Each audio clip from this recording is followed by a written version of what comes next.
সূরা ইউসুফের ৮৩ নম্বর আয়াত থেকে তেলাওয়াত করা হয়েছে। এই আয়াতগুলোর মর্ম বোঝার লক্ষ্যে আগের আয়াতের কিছু কথা আবার সামনে আনতে হয়। তা হল, ইউসুফ আলাইহিস সালামের ভাইয়েরা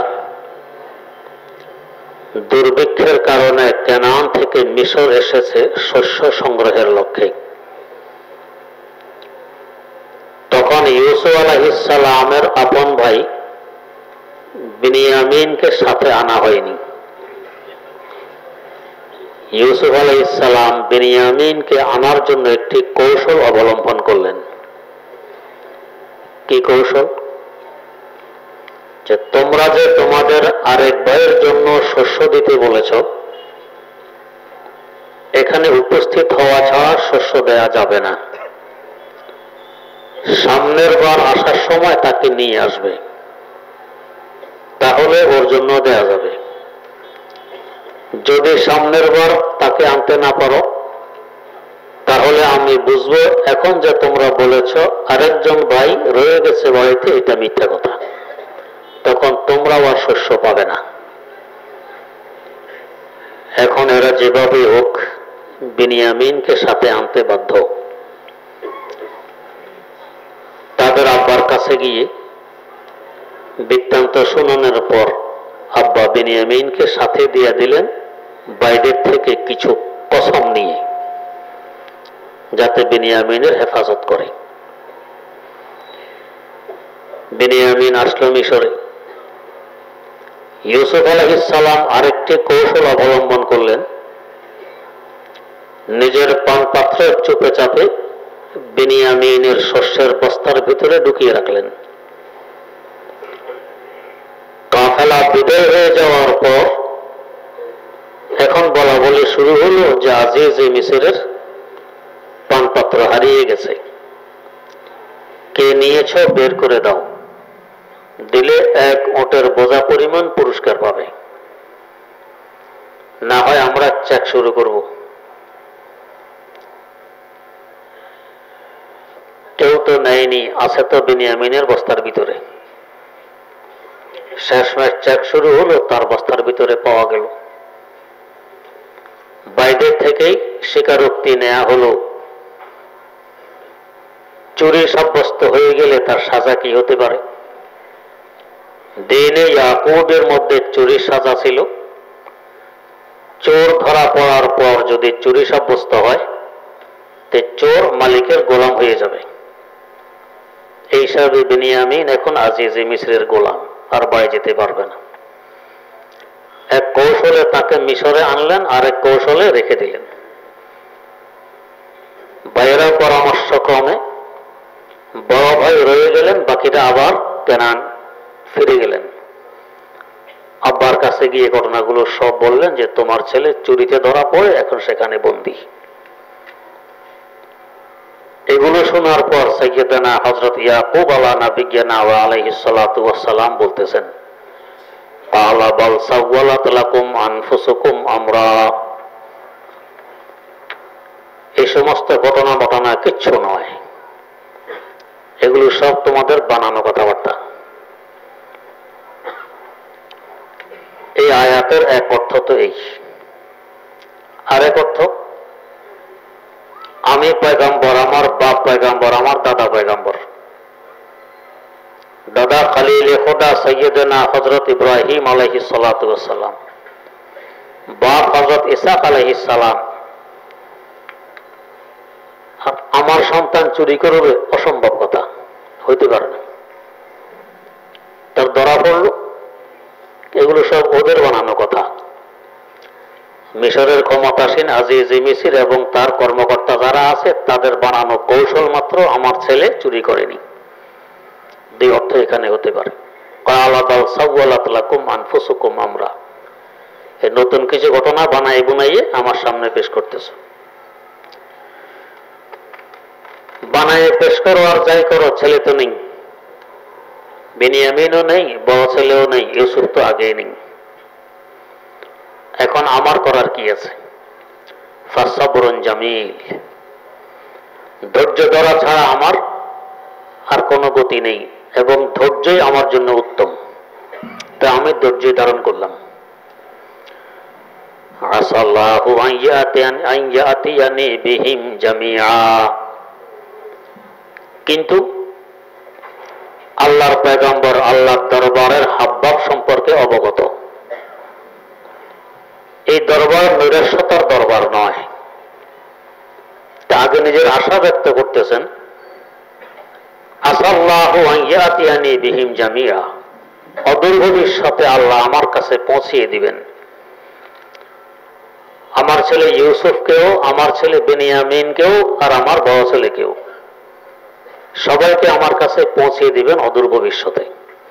এটা আশা ব্যক্ত করলেন আল্লাহ পাকের দরবারে।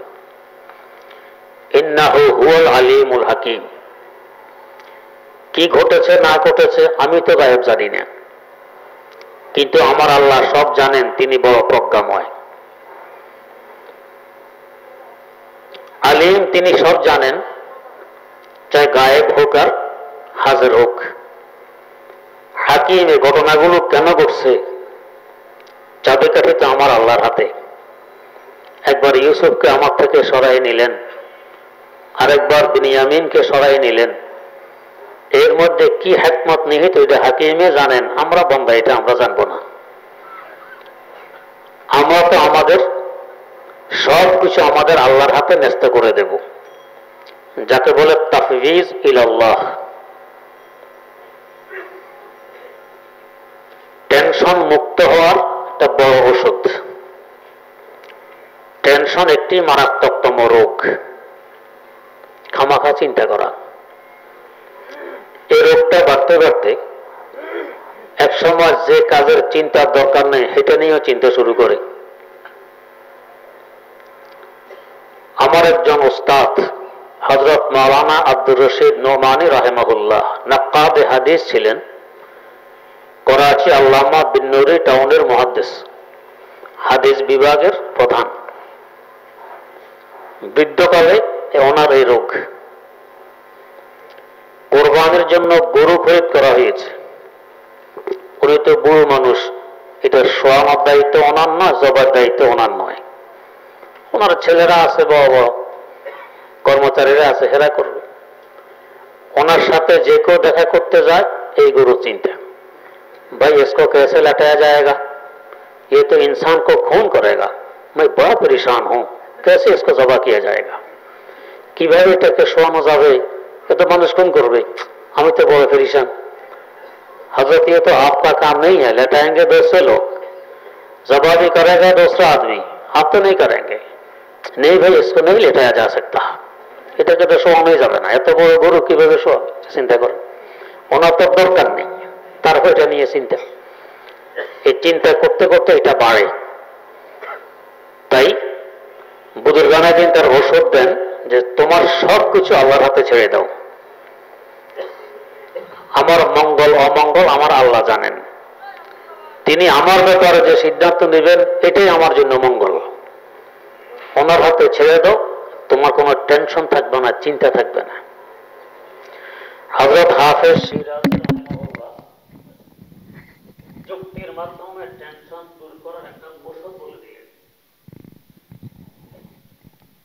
বুজুর্গানে দিয়ে কথাবার্তার জন্য শুনতে হয়, বলতে হয়।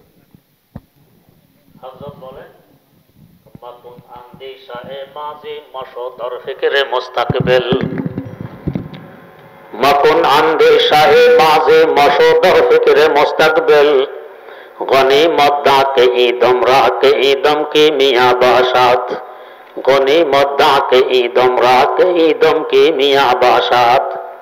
কই দেখো, কাল তো তিনটি, অতীতকাল, বর্তমানকাল, ভবিষ্যৎকাল, এর বাইরে কোনো কাল নেই। অতীতের চিন্তা করবে না, চিন্তা তো আসবে, আসুক, তুমি আনবে না, অতীতে চিন্তা আনবে না, আসবে। আসলে কি করবা? যুক্তি পেশ করবা কি? অতীত তো অতীত হয়ে গেছে, চিন্তা করলে কি লাভ, অতীত তো আর ফিরে আসবে না। তো বুজুর্গানে দিন বলেন, जमाना बहरहाल रहता नहीं, गुज़श्ता जमाना फिर आता नहीं, गुज़श्ता जमाना फिर आता नहीं। অতীতকাল ফিরে আসবে না। তো যখন ফিরে আসবে না এই নিয়ে চিন্তা করলে তো লাভ হবে না, বরং ক্ষতি হবে। বর্তমান নষ্ট করবে অতীতের চিন্তা। গত বছর ভালো করে লেখাপড়া করিনি, ভালো করে কাজ করিনি, পরিশ্রম করিনি, এই বছর দেখি যে সর্বনাশ, সামনের কিতাব বুঝে আসে না, সামনের পড়া বুঝে আসে না, সামনের কাজ ভালো হচ্ছে না। আর গত বছরের চিন্তা, আরে যদি গত বছর ভালো করে লেখাপড়া করতাম কি যে ভালো হতো, এই নিয়ে চিন্তা বসে আছেন বকের নেয়। বকের আরবি নাম হলো মালিকুল হুজুম, চিন্তার বাদশাহ। বককে দেখবেন যেখান দিয়ে পানি কলকল করে চলে, ফাঁসে বসে আছে, এমন চিন্তার চিন্তা, কবে পুঁটি মাছ আসবে আর খাবে, চিন্তা ব্যস্ত। তো নাম মালিকুল হুজুম, চিন্তার বাদশাহ। এই এখন অতীতকাল নিয়ে চিন্তার বাদশাহ সেজে বসে আছে, শুধু চিন্তা করে, ভাই কি হয়েছে তোমার? গত বছর লেখাপড়া ভালো করে করতে পারিনি, এই জন্য। তো চিন্তা করলে গত বছর লেখাপড়া ভালো হবে? হবে না, তো এই বছরটা নষ্ট হবে। তো হযরত সিরাজি বলেন, মকুন আন্দি শায়ে মাজি, অতীতের চিন্তা বাদ দিয়ে দাও, ওইটা ফিরে আসবে না, চিন্তা করলে লাভ হবে না, এই যুক্তি দিয়ে অতীতের চিন্তা বাদ। আরেক কাল ভবিষ্যৎ, ভবিষ্যতের চিন্তাও আসবে, ভবিষ্যতে কি করব না করব, কি অবস্থা হবে না হবে, এই চিন্তা বাধ্য। কেন? ও ভবিষ্যৎ পর্দায় গায়েবের আড়ালে লুকিয়ে আছে, গায়েবী পর্দার আড়ালে লুকিয়ে আছে, আমরা দেখি না। অনদেখা বস্তু নিয়ে চিন্তা করলে কি লাভ? এমনকি আল্লাহ রাব্বুল আলামিনও তো আমাদের অনদেখা। এখানেও আল্লাহ বলেন, লা তাফাক্কারু তাফাক্কারু ফি খালকিল্লাহ ওয়া লা তাতাফাক্কারু ফিল্লাহ। আমার মখলুক নিয়ে চিন্তা ফিকির করো, গবেষণা করো, সহজে আমি পর্যন্ত পৌঁছতে পারবে, আমাকে নিয়ে চিন্তা করো না, আমি তো গায়েবের মধ্যে আছি। তো গায়েবী বস্তু নিয়ে চিন্তা করলে লাভ নেই, এই যুক্তি দিয়ে ভবিষ্যতের চিন্তা বাদ দিয়ে দাও। আর আছে বর্তমান, গনিমত দাকে ঈদম রাকে ঈদম কে মিয়া বাসাদ। বর্তমানকে গনিমত মনে করে চিন্তা বাদ দিয়ে চেষ্টা করো, চিন্তা বর্তমানকে নষ্ট করবে। অনেকে আছে কাজের থেকে ফিকির বেশি, চিন্তা বেশি, ফর্মালিটি করতে করতে সময় শেষ, আসল কাজের দ্বারে কাছে নেই। তো বর্তমানকে গনিমত মনে করো, খুব মূল্যায়ন করো। দমকে মিয়া বাসাত, এটাকে মূল্যায়ন করে কাজে লাগাইলে এটা একসময় পরশ পাথর হবে। আজকের বর্তমান আগামীকাল অতীত হয়ে যাবে, তোমার অতীত হবে সুন্দর। এই বর্তমানের উপর ভিত্তি করে তোমার ভবিষ্যৎ গড়ে উঠবে, তোমার ভবিষ্যৎ হবে উজ্জ্বল। এই যুক্তি দিয়ে তিন কালের চিন্তা বাদ দিয়ে চেষ্টা আরম্ভ করো। চেষ্টা করলে কি না করতে পারে। আখলাকে মহসেনি একটি কিতাব আছে, ফার্সি ভাষার বড় গুরুত্বপূর্ণ কিতাব, 40টি অধ্যায় আছে এই কিতাবে। একটি অধ্যায় আছে বাবুসারি, চেষ্টা, শ্রমের অধ্যায়। এখানে লেখক একটি ঘটনা লিখেছে, ঘটনাটি কাল্পনিক কিন্তু শিক্ষণীয় ঘটনা। একদিন এক শাহজাদি সেজে গুজে বেরিয়ে এসেছে। এমনি তো সকল মাখলুক থেকে মানুষ সুন্দর, মানুষকে আল্লাহ পাক সৃষ্টি করেছেন ফি আহসানে তাকওয়িম, সবচেয়ে সুন্দর করে। সকল মাখলুক মানুষকে ভালোবাসে, যেহেতু এরা দেখতে সুন্দর, সুন্দরকে মানুষ ভালোবাসে, সুন্দরকে সকল মাখলুক ভালোবাসে। হ্যাঁ, মাঝে মধ্যে বুঝবুদ্ধির অভাবের কারণে ক্ষতি করে ফেলে। এক পাঠান বিদেশ থেকে বাড়ি এসেছে, ছোট্ট ছেলে, বয়স মাত্র 4 বছর। আব্বু আব্বু করে গিয়ে আমজা করে ধরছে, আব্বা ছেলেকে কোলে নিয়ে খিচা মারছে। ওই যে আমরা মহানাকা করতে গিয়ে মাঝে মধ্যে আমাকে খিচা মারে, এই খিচা মারছে। এক খিচায় ছেলে মাশাআল্লাহ দুনিয়া ভয় দিয়ে আখরাতে পৌঁছছে, এক খিচায়। ছেলেদের ভয় দেখে ছেলে তো ঠান্ডা, ছেলে আর নেই। বুঝবুদ্ধির অভাবের কারণে, যে আমার পাঠান মার্কা খিচা এই ছেলেকে সহ্য করতে পারবে, ওই বুঝবুদ্ধি নেই। পড়িয়ে ধরে, জিনে ধরে বিভিন্ন মানুষকে, 99% ভালোবাসার কারণে ধরে, ক্ষতি করার জন্য ধরে না, কিন্তু বুদ্ধিশুদ্ধি না থাকার কারণে ক্ষতি হয়ে যায় এরকম।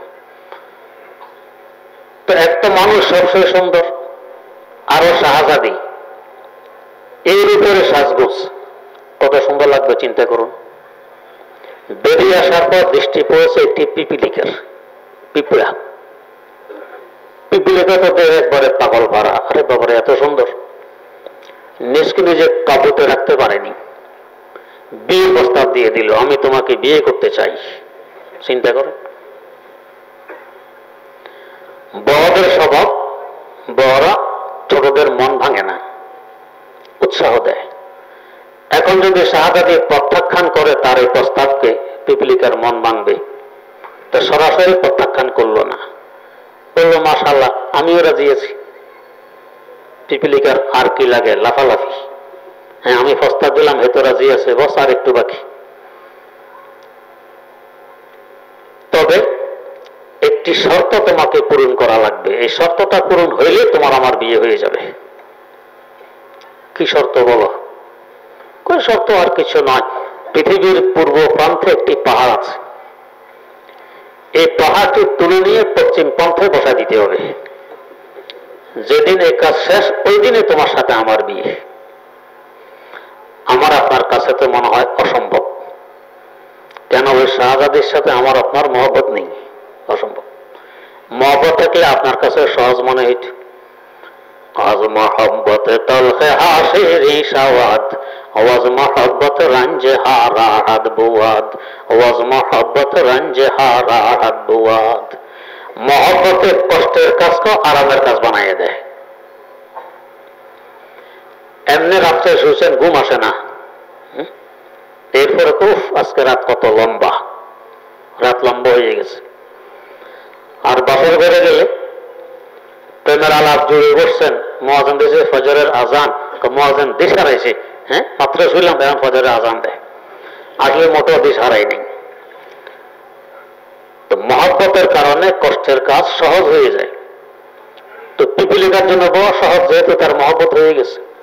ঠিক আছে আমি পূরণ করতেছি, আপনি অপেক্ষায় থাকুন। এখন পিপিলিকা আস্তে আস্তে গেছে পূর্ব প্রান্তে পৃথিবীর, গিয়ে দেখে হ্যাঁ পাহাড় তো একটি আছে।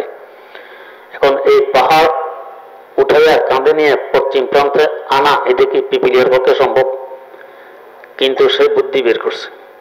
পিপিলিকার বুদ্ধিও বেশি, পিপিলিকার শ্রম করতে পারে বেশি, পরিশ্রম। আমাদের সাধারণত নিয়ম হলো আমার দেহের যে পরিমাণ ওজন, এই পরিমাণ বোঝা আমি বহন করতে পারবো, এর অতিরিক্ত পারবো না।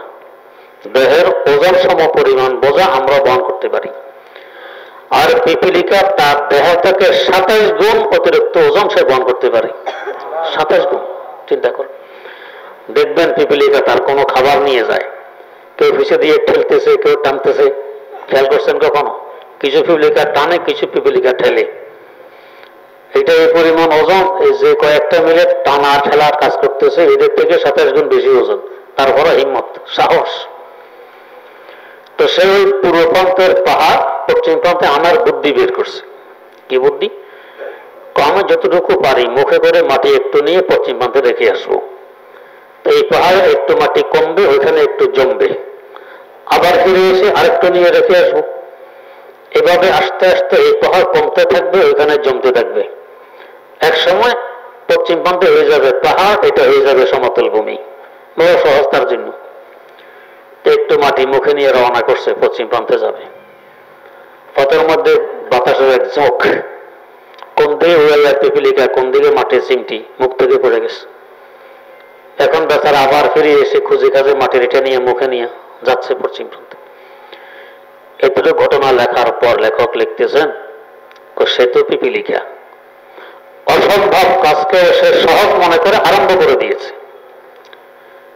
লেখক লিখতেছেন, মাম্বকারে সাইয়ে খুদ আরম্ভ যা, লাইসা লিল ইনসান ইল্লা মা সা, লাইসা লিল ইনসান ইল্লা মা সা। আমাদের কাজ চেষ্টা করা, এতটুকু আমরা মোকাল্লাফ, চেষ্টা করব।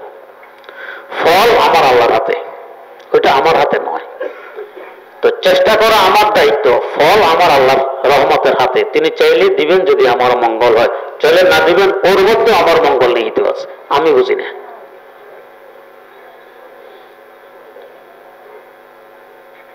তো পয়গম্বর খোদা ইয়াকুব আলাইহিস সালাম নিজের সব কাজ আল্লাহর হাতে ছেড়ে দিয়েছেন, পয়গম্বর না ছাড়লে আর কারা ছাড়বে?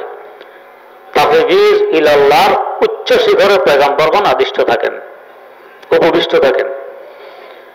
তো উনি তো সব আল্লাহর হাতে ছেড়ে দিলেন, তাই বলতেছেন ইন্নাহু হুয়াল আলিমুল হাকিম।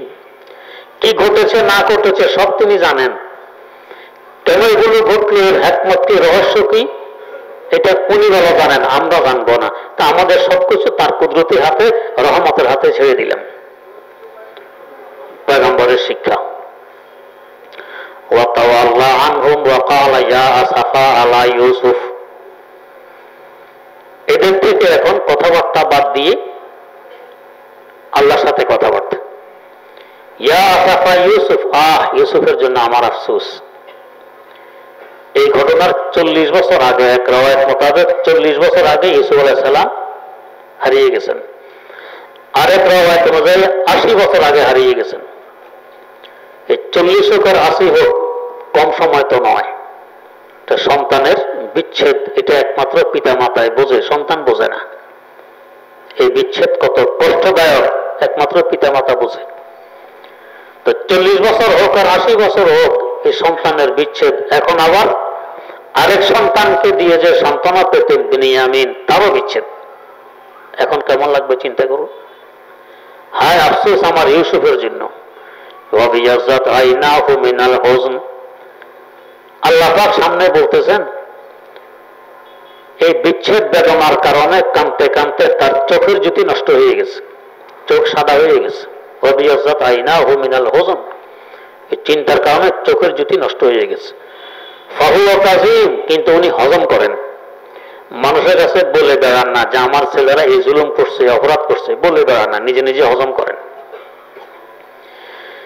এখানে প্রশ্ন, আল্লাহ পাকের হাতে সবকিছু ছেড়ে দিলে আবার এত চিন্তা কেন, এত কান্নাকাটা কেন, চোখের পানি কেন, চোখের জ্যোতি নষ্ট কেন? এর রহস্য হইল আমরা আল্লাহর বান্দা, আমরা যে দুর্বল, আমাদের দুর্বলতা আল্লাহ দরবারে যত প্রকাশ করবো আল্লাহ ততই খুশি হয়ে সাহায্য করেন বেশি। বান্দার দুর্বলতা সামনে আসতে হয়। আমার শেখ মুর্শিদ শেখুল ইসলাম আল্লামা তাকি ওসমানী দামাত বরকাতুহুম এবং ওনার ভাই মুফতি আজম আল্লামা মুফতি রফি ওসমানী দামাত বরকাতুহুম, দুই ভাই দারুল উলুম করাচির মসজিদের সামনে বসা রমজানের 29 তারিখ। তো শেখুল ইসলাম বলতেছেন শায়দ আজ চাঁদ হয়ে যায়, আজ চাঁদ দেখা যেতে পারে, যেহেতু 29 তারিখ। अगर हो जाए तो बेहतर है, আজকে যদি চাঁদ দেখা যায় তাহলে ভালো। বড় ভাই মুফতি রফি ওসমানী দামাত বরকাতুহুম বলতেছেন नहीं भाई, आज अगर चांद ना हो फिर बेहतर है, আজকে চাঁদ দেখা না গেলে ভালো। কেন? ताकि हमें फजीलत वाला और एक दिन मिल जाएगा, ফজিলত वाला আরো একদিন আমাদেরকে মিলবে, আমাদের জন্য ভালো হবে, ফজিলত পাবো। এই জন্য চাঁদ না হওয়া ভালো। ইনি বলেন না, হয়ে গেলে ভালো। এখন বড় ভাই ছোট ভাইকে জিজ্ঞেস করতেছেন কেন হয়ে গেলে ভালো? তবে শেখুল ইসলাম বলতেছেন हम कमजोर हैं, हम बंदे हैं, अल्लाह के सामने अपनी कमजोरी पेश करेंगे। আমরা দুর্বল আল্লাহর বান্দা, আল্লাহর সামনে দুর্বলতা পেশ করে আল্লাহ রোজা রাখতে আমাদের কষ্ট হয়, একদিন আগে দিয়ে দিলে কষ্ট থেকে বাঁচলাম। চিন্তা কর। এখন বড় ভাই মুফতি আজম দামাত বরকাতুহুম বলতেছেন ফের ঠিক है, তাহলে ঠিক আছে। নিজের দুর্বলতা যদি প্রকাশ করা উদ্দেশ্য হয় তাহলে ঠিক আছে, আজকে চান হয়ে যাওয়া ভালো। সৈয়দ তায়েফা হযরত হাজী আমদাদুল্লাহ মুহাজির মক্কি রাহিমাহুল্লাহ, পুরা জামাতে দেওবন্দ যার অনুসারী, অসুস্থ, আল্লাহ আমার খুব কষ্ট হয়, আল্লাহ ভালো করে দেন, আল্লাহ আমার সহ্য হয় না। এই তো জিজ্ঞেস করা হইল হুজুর রোগ তো আল্লাহ পাকে দিয়েছেন, আপনি এইভাবে আল্লাহ আমার কষ্ট অসুস্থ হয় ভালো করে দেন, সহ্য হয় না? কহ আমি আল্লাহ দরবারে বাহাদুরি দেখাবো, আমি দুর্বল, আমার দুর্বলতাই প্রকাশ করব। আল্লাহ আমি দুর্বল, যদিও অসুস্থতা একটি নিয়ামত, সুস্থতা আর একটি নিয়ামত, আল্লাহ অসুস্থতা নিয়ামত বরদাস্ত করার মতো শক্তি আমার নেই, যোগ্যতা আমার নেই, অতএব এই নিয়ামতকে সুস্থতার নিয়ামত দিয়ে পরিবর্তন করে দাও। দুর্বলতা প্রকাশ। তো সাইয়্যিদানা হযরত ইয়াকুব আলা নাবিয়িনা ওয়া আলাইহিস সালাতু ওয়াস সালাম শর্ত ছেড়ে দিলেন আমার আল্লাহর হাতে। মঙ্গল এখানে নিহিত। এরপরও কান্নাকাটে, চিন্তা ফিকির কেন? আমি বান্দা, আমি দুর্বল, আমার দুর্বলতা আমার আল্লাহর দরবারে পেশ করতে হবে। এটা পয়গম্বরী শিক্ষা। وقال يا أسفا على يوسف وابيضت عيناه من الحزن فهو كظيم। পেরেশানি ছেলের বিচ্ছেদে, কিন্তু ফাহুয়া কাযীম, সব হজম করতেছেন নিজে। কারো কাছে ব্যক্ত করেন না আমার ছেলেরা আমারে সর্বনাশ করে দিয়েছে, কারো কাছে ব্যক্ত নেই। দারুল উলুম দেওবন্দের 59 বছরের মহাপরিচালক হাকিমুল ইসলাম আল্লামা কারি তৈয়ব সাহেব রহমতুল্লাহ আলাইহি শেষমেশ থাকতে পারেননি, ওনাকে বের হতে হয়েছে বাধ্য হয়ে। অসুস্থ হয়ে গেলেন, মারাত্মক অসুস্থ। ডাক্তাররা বলতেছে তার চিকিৎসা একটা, কি? তার যে অন্তরের দুঃখ, এটা যদি কারো কাছে ব্যক্ত করে দেয় তাহলে সুস্থ হয়ে যাবেন। আমাদের দেশে বলে এক দুঃখ খাইলে যায় আরেক দুঃখ কইলে যায়। এক দুঃখ খাইলে যায় আরেক দুঃখ কইলে মানে বললে, ব্যক্ত করে দিলে দুঃখ চলে যায়। উনি যদি ওনার মনের ব্যথাটা কারো কাছে ব্যক্ত করে দেয় তাহলে সুস্থ হয়ে যাবেন। কিন্তু উনি এই ব্যথা ব্যক্ত করেননি, শুধু মদিনা পাককে সামনে রেখে রাসূল আকরাম সাল্লাল্লাহু আলাইহি ওয়াসাল্লামকে সম্বোধন করে একটি কবিতা লিখে গেছেন উর্দুতে, আর কিছু করেননি। এই অসুস্থতা তিনি দুনিয়া থেকে বিদায় নিয়েছেন, তারপরও কারো কাছে বলেননি যে কি ব্যথা। তো সাইয়্যিদানা ইয়াকুব আলা নাবিয়িনা ওয়া আলাইহিস সালাতু ওয়াস সালামের ব্যাপারে আমার আল্লাহ সাক্ষী দিতেছেন ফাহুয়া কাযীম, তিনি এই দুঃখ কষ্ট মুসিবত সব নিজে হজম করতেছেন, কারো কাছে ব্যক্ত করেন না। এটা পয়গম্বরী তরিকা।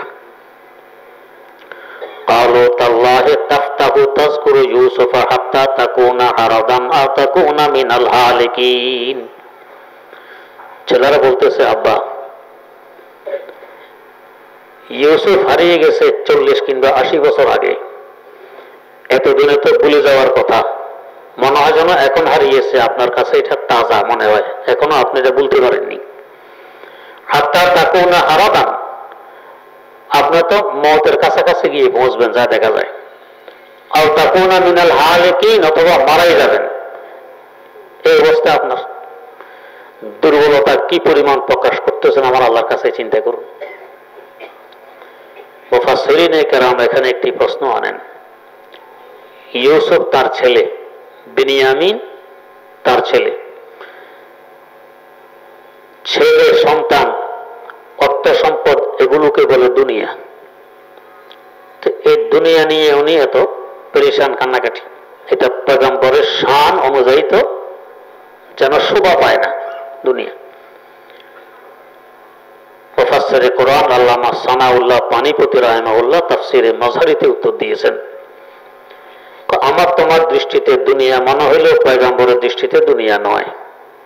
কারণ ইউসুফ আলাইহিস সালাম তো আরেকজন পয়গম্বর। পয়গম্বর কি দুনিয়া না দিন? পয়গম্বর দিন। তাই পয়গম্বরের বিচ্ছেদে এই অনুশোচনা, পয়গম্বরের বিচ্ছেদে এই পেরেশানি, পয়গম্বরের বিচ্ছেদে কান্নাকাটি, পয়গম্বরের বিচ্ছেদে চোখের পানি, এটা দুনিয়া নয়, এটা আইনে দিন, এটা বাস্তব দিন। এখন যদি আল্লাহ মাফ করুক আমাদের পয়গম্বরকে কেউ কোনো বেইজ্জত করতে চায়, তার প্রতিশোধ প্রতিবাদের শক্তি আমাদের কাছে না থাকে, অন্তত চোখের পানি ছাড়বো না। তো এটা কি অবৈধ হবে? এটা দুনিয়া হবে? এটা দিন হবে। পয়গম্বরের জন্য চোখের পানি ছাড়া এটা দুনিয়া নয়, এটা দিন। তো ইয়াকুব আলাইহিস সালাম ইউসুফের এইভাবে চোখের পানি ছাড়তেছেন, জুতি হারিয়ে ফেলছেন, এটা দুনিয়া নয়, এটা দিন। যেহেতু সে পয়গম্বর, উনি পয়গম্বরের ফেরাসত নূরের পয়গম্বরী দ্বারা বুঝতে পারেন এই ছেলে তো পয়গম্বর হবে, এবং ছেলে মারাও যায়নি ইনশাআল্লাহ, সেটা একসময় পয়গম্বর হবে। মধ্যখানে যে বিচ্ছেদ, এটার কারণে পেরেছেন। ক্বালা ইন্নামা আশকু বাসসি ওয়া হুজনি ইলাল্লাহ, কয় দেখো তোমাদের এত কথা বলার তো দরকার নেই, আমি তোমাদের কাছে এগুলো বলে বেড়াই না অন্য কারো কাছে বলে বেড়াই? আমি বললে একমাত্র একজনের কাছে বলি, আশকু বাসি ওয়া হুজনি ইলাল্লাহ। আমার এই শেখায়েত, আমার এই কমপ্লেইন, এগুলো সবকিছু আমি বলি একমাত্র একজনের কাছে, আল্লাহ রাব্বুল আলামিনের কাছে। ওয়া আলামু মিনাল্লাহি মা লা তা'লামুন। আল্লাহর পক্ষ থেকে আমি এমন কিছু জানি যা তোমরা জানো না। পয়গম্বর এক একটি কথা কি পরিমাণ মাপা মাপা কথা চিন্তা করে। ও আলামু মিনাল্লাহ, আমরা হলে বলতাম আমি যা জানি তুমি তা জানো না, আমি যা জানি তুমি তা জানো না, বা আমি তোমার থেকে ভালো জানি তুমি আমার থেকে ভালো জানো না, এমনি বলতাম। পয়গম্বর বলে কি, ও আলামু মিনাল্লাহ, আল্লাহর পক্ষ থেকে আমি যা জানি। তার মানে এটা আমার কৃতিত্ব নয়, তা আমার আল্লাহর অবদান। তিনি যে আমারে জানান, ওনার জানানোর কারণে যে পরিমাণ আমি জানি এই পরিমাণ তোমরা জানো না, কারণ তোমরা তো পয়গম্বর নও, তোমাদের কাছে তো ওই আসে না। ও আলামু মিনাল্লাহ, একে বলা হয় তাওয়াজু, একে বলা হয় বিনয়ী, একে বলা হয় নম্রতা। এটা যদি কোনো বান্দার মধ্যে চলে আসে, আল্লাহ রাব্বুল আলামিনের নীতি রাফাহুল্লাহ, এই বান্দাকে আল্লাহ পাক উচ্চ মর্যাদাশীল বানিয়ে দেন। বিনয়ী আর নম্রতা, যত আপনি আপনাকে ছোট বানাবেন আল্লাহ পাক তত বড় বানিয়ে দিবেন। হযরত শেখ ফরিদউদ্দিন আত্তার রাহিমাহুল্লাহ বন্দে নামায়ে আত্তার মধ্যে সুন্দর দৃষ্টান্ত দিয়ে বুঝাইলেন। হযরতের ভাষায় বলতেছেন, দানা পোস্তফে তার জবরদস্ত তাশকুনাদ, খোশা চৌসার বরকশাদ পোসে তাশকুনাদ, খোশা চৌসার বরকশাদ পোসে তাশকুনাদ।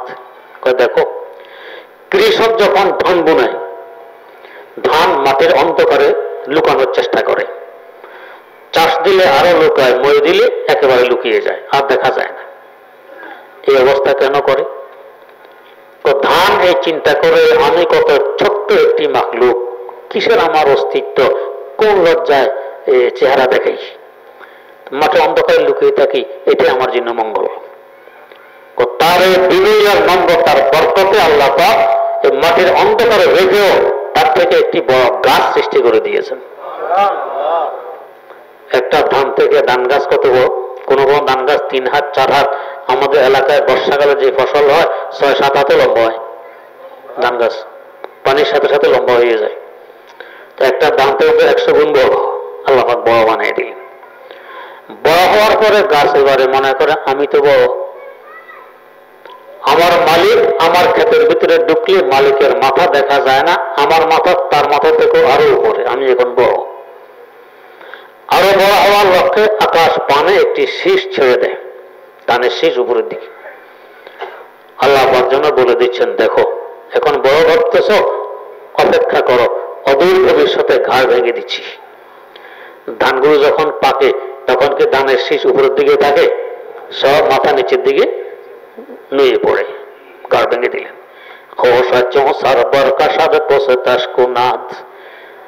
শীষ যখন উপরের দিকে থাকতে চায় আল্লাহ পাক নিচের দিকে নামায় দেন। এটা আল্লাহর নিয়ম। যে ব্যক্তি নম্র ভদ্র তাকে বড় বানায় দেন, ইজ্জতওয়ালা বানায় দেন।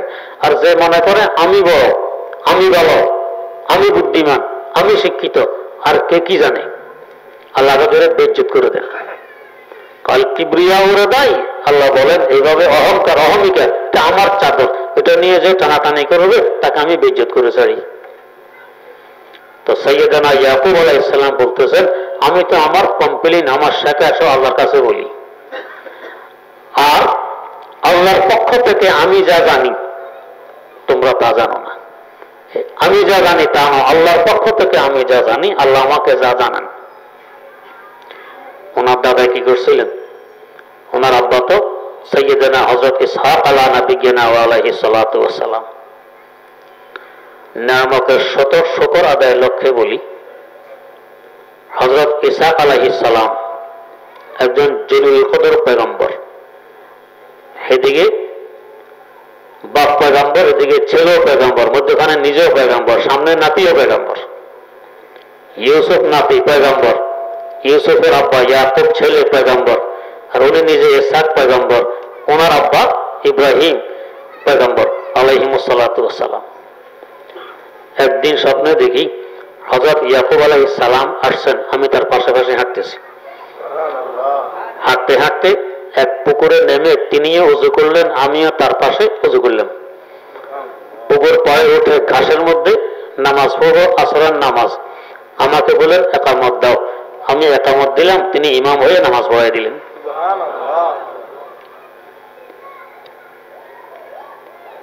আল্লাহ রাব্বুল আলামিন কবুল করুন।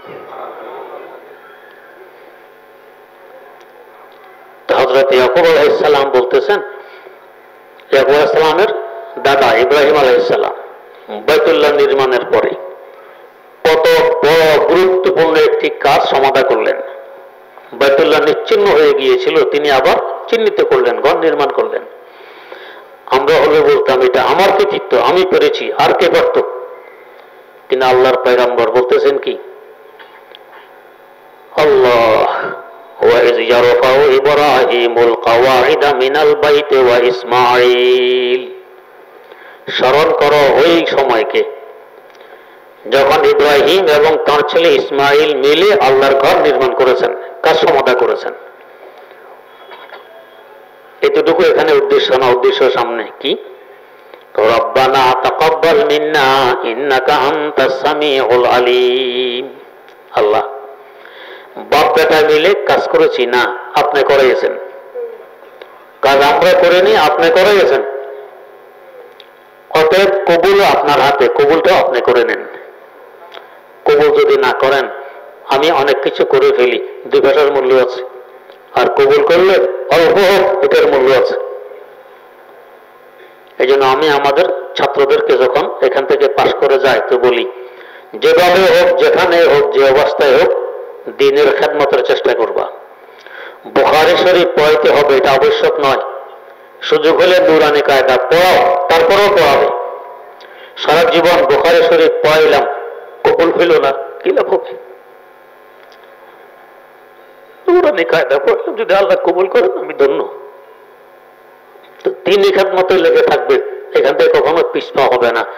প্রয়োজনে নুরানি কায়দা পড়াও, অসুবিধা নেই। আমার ওস্তাদ মুহতারাম শাইখুল হাদিস আল্লামা আজিজুল হক রাহিমাহুল্লাহ একবার তিনি লালবাগ থেকে চলে আসছিলেন, এখনো কোনো মাদ্রাসায় ঢোকেননি, কিন্তু আলেমরা কখনো এইভাবে অবসর থাকতে পারেন না। উনি ঘরে নিজের কাজের বুয়া এবং কর্মচারীদেরকে ডেকে বললেন, তোমাদের বাচ্চা কাচ্চা আছে না? ওই যে আছে, তো এদেরকে প্রত্যেকদিন সাথে নিয়ে আসবা, আমি এদেরকে আল্লাহর কালাম পড়াবো। এখন বুয়া আর কর্মচারীদের বাচ্চাদেরকে সামনে নিয়ে ওদের সাথে ওনার সন্তান বর্তমান রাফাকুল মাদারেসের মহাসচিব জনাব মাওলানা মুফতি মাহফুজুল হক সাহেব এবং জামিয়া রহমানিয়া শাইখুল হাদিস আল্লামা মামুনুল হক সাহেব উভয়জন এই বুয়ার ছেলে মেয়ে, এই কর্মচারীর ছেলে মেয়ের সাথে একসাথে কোরআন শরীফ পড়তেন, হুজুর পড়াইতেন। তাহলে এত বড় শাইখুল হাদিস যে প্রথম বুখারীর বাংলা অনুবাদ তিনি করে গেছেন, আর উনি এখানে এখন আলিফ বা তা সা পড়াইতেছেন, সূরা মাসা পড়াইতেছেন। তাও কাকে? ও বুয়ার ছেলে, কাজের ছেলেদের ছেলেকে। এটাই মুসলমানের শান, মুমিনের শান। তো ইব্রাহিম আলাইহিস সালাম বাইতুল্লাহ নির্মাণ করলেন, এত বড় কাজ, কিন্তু করতেছেন আল্লাহ, এটা আমার কিছু না, আপনি করাইছেন, কবুলও আপনার হাতে। রব্বানা তাকাব্বাল মিন্না ইন্নাকা আনতাস সামিউল আলিম। আল্লাহ, আপনি কবুল করে নেন, আপনি সব শোনেন, সব জানেন। কি উদ্দেশ্যে এই কাজ বাপ বেটা মিলে করেছি, আমাদের অন্তরে খবর আপনার জানা আছে, আপনি জানেন। আমরা কি বলছি না বলছি আপনি সব শোনেন। এবং এরপরে এত বড় কাজ করলো আল্লাহ, নেতৃত্বটা আমার হাতেই থাকবে। আমাদের তো অবস্থা এরকম, যেটা আমি করছি নেতৃত্ব আমি দেব না, তোকে দিবি। আল্লাহ মাফ করুক, কিন্তু আল্লাহর খলিল কি বলতেছেন, রব্বানা ওয়াবআস ফীহিম রাসূলাম মিনহুম ইয়াতলু আলাইহিম আয়াতিক ওয়া ইউআল্লিমুহুমুল কিতাবা ওয়াল হিকমাতা ওয়া ইউযাক্কিহিম। আল্লাহ, হেদায়েতের কেন্দ্র, বরকতের গোডাউন, আপনার ঘর নির্মাণ হয়ে গেছে। কেন্দ্রের পরিচালনার জন্য একজন কেন্দ্রীয় নেতার দরকার। আল্লাহ, আপনি একজন কেন্দ্রীয় নেতার ব্যবস্থা করে দেন, একজন কেন্দ্রীয় নেতা পাঠান। আমাকে নেতা বানায় দেন এটা নয়, কেন্দ্রীয় নেতা পাঠান। দোয়া করে গেছেন, 4000 বছর পর সে দোয়ার ফল সামনে এসেছে। আল্লাহ পাক হযরত মুহাম্মদ মুস্তাফা সাল্লাল্লাহু আলাইহি ওয়াসাল্লামকে কেন্দ্রীয় নেতা পাঠাইয়ে এটা রাখালের জন্য চয়েস করলেন, পাঠিয়ে দিলেন। তো এটা পয়গম্বরের শান যে সব আমার আল্লাহর হাতে ছেড়ে দিব, আমি কি। তাই আগে তিনি বলতেছেন ওয়া আলামু মিনাল্লাহ, আল্লাহর পক্ষ থেকে আমি যা জানি, অর্থাৎ তিনি আমাকে যা জানাইয়েছেন, মা লা তা'লামুন, এগুলো তোমরা জানো না। অর্থাৎ আমার ইউসুফ, আমার বিনিয়ামিন, এরা কি এইভাবে বিচ্ছেদ অবস্থায় দুনিয়া থেকে বিদায় নিবে, নাকি আবার আমার সাথে মিলবে, আমি তাদেরকে পেয়ে যাব, এটা আমার আল্লাহর পক্ষ থেকে আমি যা জানি, তোমরা তা জানো না। ইয়া বানি ইয়াযহাবু ফাতাহাসসাসু মিন ইউসুফ ওয়া আখিহি, আল্লাহ পাক জানাই দিয়েছেন।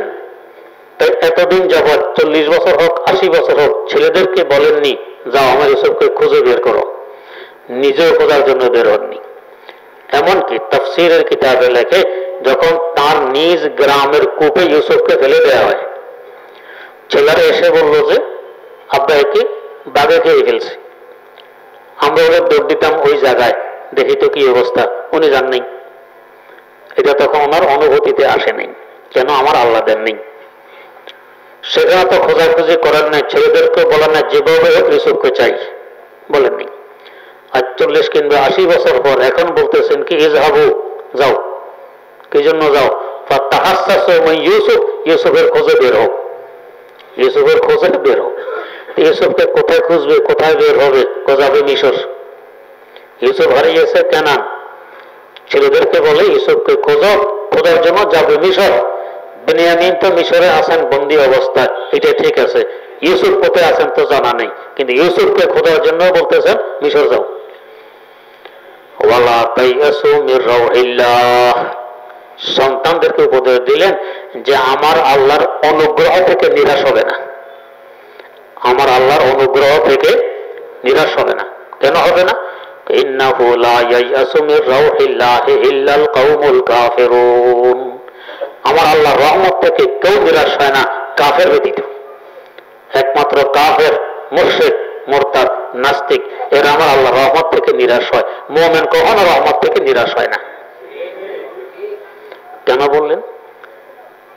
যার রহমত থেকে নিরাশ হওয়া না হওয়ার কথা বলতেছেন, ইনি তো তার দরবারের হাবভাব সম্পর্কে অবগত।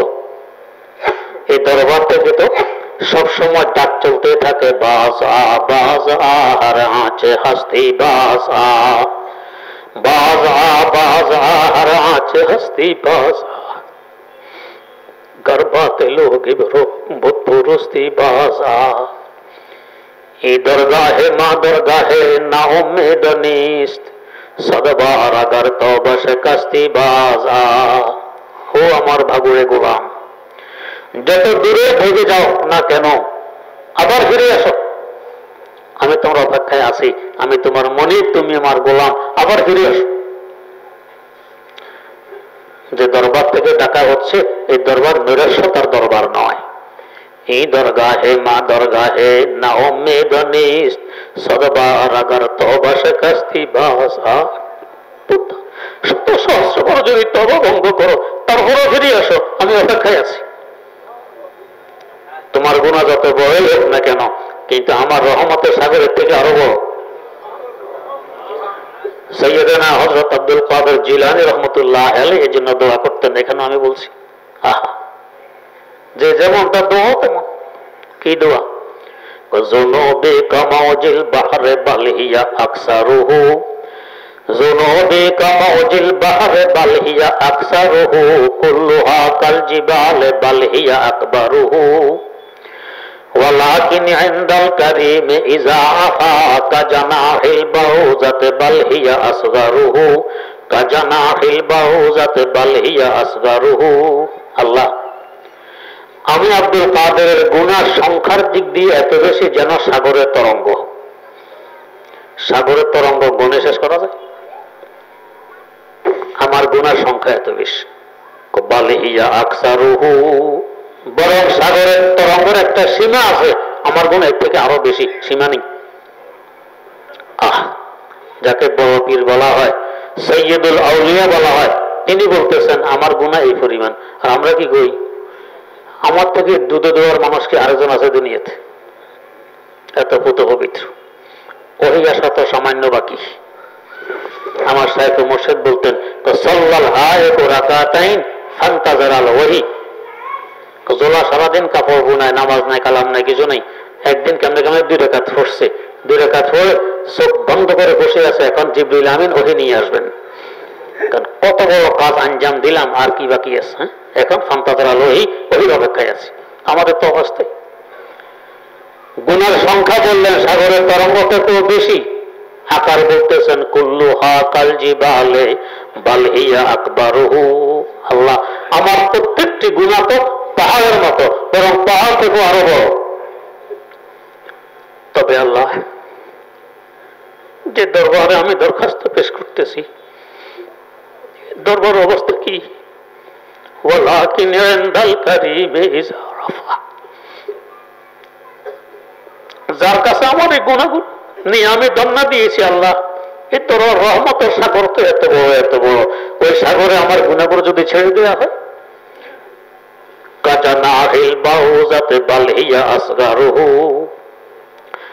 মশা মাছির পাখার তুল্য হবে না, এর থেকে আরো ছোট হবে আমার গুনাহ ওই রহমতের সাগরের তুলনায়। তাই আল্লাহ, আমি নিরাশ নই, আমি আশাবাদী। তো ভয় এবং আশার মধ্যখানে থাকে ঈমান, ভয় এবং আশার মধ্যখানে। তো ইয়াকুব আলাইহিস সালাম তাই বলতেছেন, ইন্নাহু লা ইয়ায়াসু মির রাউহিল্লাহি ইল্লাল কওমুল কাফিরুন।